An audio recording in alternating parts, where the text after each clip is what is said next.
Rusky Ed here, and today we learn the Russian words for the first 10 ordinals.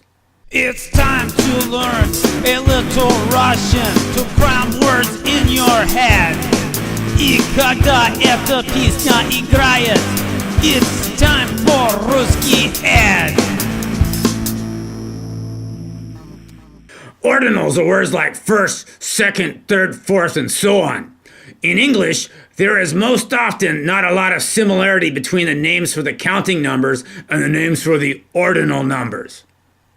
Ordinals are words like first, second, third, fourth, and so on. In English, there is most often not a lot of similarity between the names for the counting numbers and the names for the ordinal numbers. That is, 1, 2, 3, and 4 are spelled and pronounced quite differently from first, second, third, and fourth. Well, okay, 4 and fourth are pretty similar, but you can't count on such similarity when it comes to counting numbers and ordinal numbers. So today we are going to learn the names for the first 10 ordinals in Russian. Here it goes. First is первый. Second is второй. Third is третий. Fourth is четвертый. Fifth is пятый. Sixth is шестой. Seventh is седьмой. Eighth is восьмой.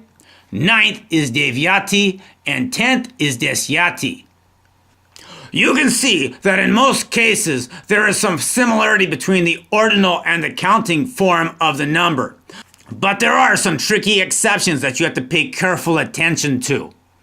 Of course, it's nice to see there is only one letter difference between the Russian words for 9th and 10th.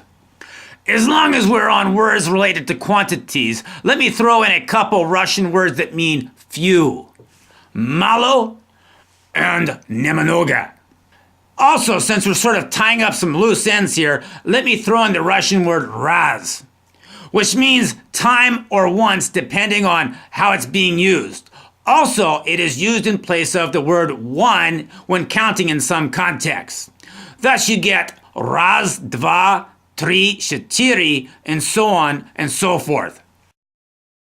Today's phrases all contain raz.